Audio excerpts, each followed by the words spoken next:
Existem várias vias de introdução de toxicantes no organismo. Dentro das vias interais está aquela em que ocorrem as maiores intoxicações. Fica nesse vídeo que você vai saber qual é.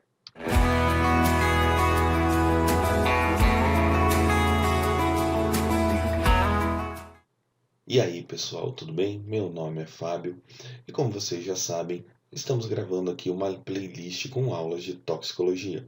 Se você está gostando dessa playlist até então, não esquece de clicar com o seu joiômetro nesse vídeo. Isso é muito importante para que o YouTube entenda que nós estamos produzindo um conteúdo legal e relevante. Se você está gostando, manda um comentário, fala o que mais que você quer no nosso canal. E se você também não está gostando, manda um comentário. Fala o que você quer. Pode ser que a gente consiga produzir algo legal para você. Sem mais delongas, vamos para essa aula. Entre as vias enterais, nós temos a via oral, a via sublingual e a via retal. Nesta aula, eu não vou falar de via retal, porque a probabilidade de ocorrerem intoxicações pela via retal é bem menor do que o das outras duas. Se você quiser ter uma aula mais completa de via retal, então na aula de farmacocinética desse canal você pode ter mais informações. Nesse momento eu vou focar mais na via oral e na via sublingual. Começando então pela via oral, é importante nós dizermos que a via oral tem dois locais onde ocorre a absorção. Um deles é o estômago e o outro é o intestino delgado. Só que esses locais eles têm características diferentes, como nós podemos ver aqui na ilustração que eu vou colocar. O estômago é um local pequeno se comparado ao intestino delgado. O estômago tem mais ou menos aí 1 metro quadrado, isso vai variar de acordo com a literatura que você consultar. Outra coisa que você pode perceber aqui no estômago é que ele tem uma vascularização muito pequena. Consequentemente, a probabilidade de ocorrer absorção diminui.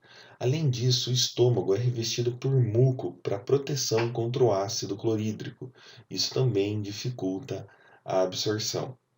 E também temos que dizer uma coisa importante. Dentro do estômago tem uma grande quantidade de suco gástrico e esse suco gástrico tem uma grande quantidade de ácido clorídrico, o que faz com que o estômago tenha um caráter predominantemente ácido.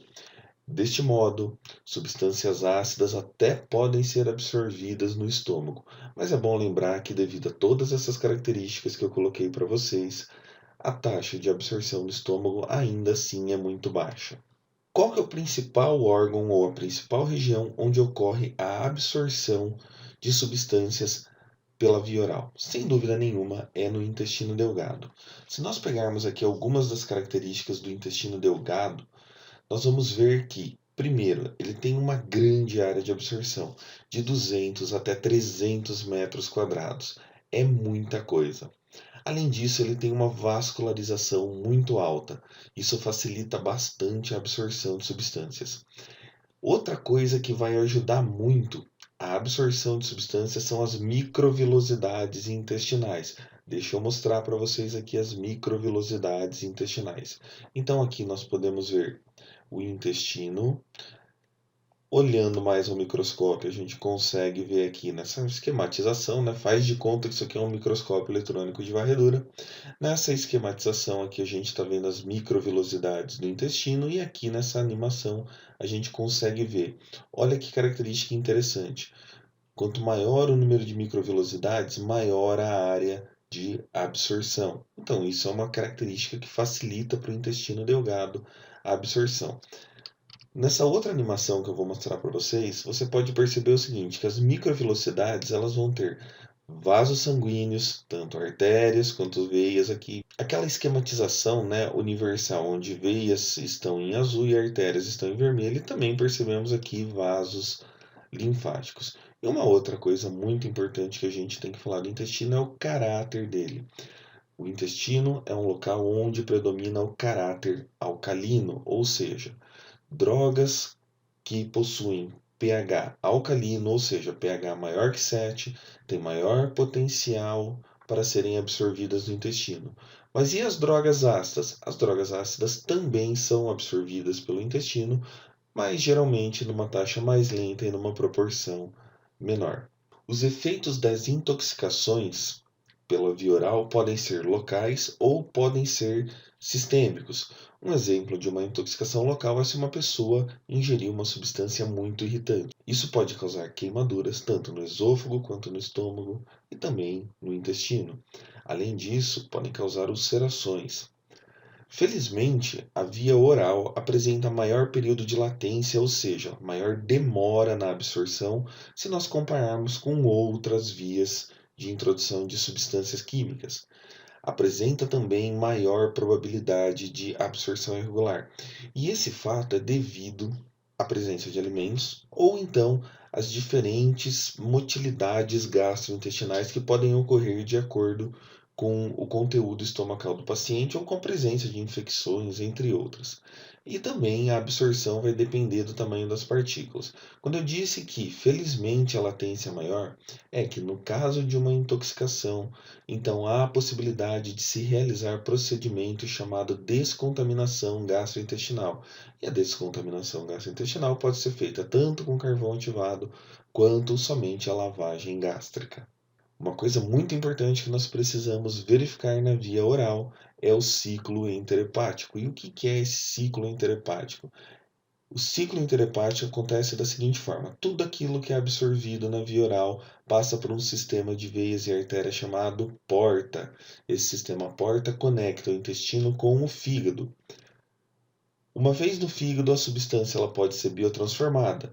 Isso nós chamamos de metabolismo de primeira passagem ou de biotransformação pré-sistêmica, ou seja, são as transformações químicas que ocorrem nessa substância antes mesmo dela chegar à circulação sistêmica. No caso das substâncias tóxicas, algumas delas podem sofrer aquilo que nós chamamos de toxificação metabólica, ou seja, é uma substância inerte que depois ela é convertida a uma substância tóxica. Apenas para terminar de falar aqui, então, o ciclo enterhepático, essas substâncias, esses resíduos que ficam aqui no fígado, eles podem então ser eliminados através da bile, voltarem ao intestino e serem novamente absorvidos, onde vai ocorrer todo esse processo. As principais intoxicações que ocorrem pela via oral são através de medicamentos, quando a pessoa toma medicamento de forma errônea, quando ela tenta suicídio. As drogas de abuso também são uma forma de intoxicação pela via oral, desde o etanol, que está contido nas bebidas alcoólicas, até outros tipos de substâncias químicas que são utilizadas de forma abusiva. Contaminantes alimentares, e aí nós podemos colocar os conservantes, os resíduos de agrotóxicos e defensivos agrícolas, e também contaminantes ambientais que podem estar diluídos na água ou em outras substâncias. A outra via que nós vamos debater aqui, então, é a via sublingual. E no caso da via sublingual, a absorção dessas substâncias químicas ocorre através da mucosa oral, naquela região embaixo da língua, que se você já olhou no espelho, você deve ter percebido que tem bastante vaso sanguíneo por ali. A absorção por essa região é muito rápida, mas ela favorece principalmente substâncias lipossolúveis. E devido a não haver um transporte a partir do intestino através do sistema porta para chegar até o fígado, há uma redução desse efeito de primeira passagem, ou seja, dessa biotransformação pré-sistêmica do fármaco ou do toxicante.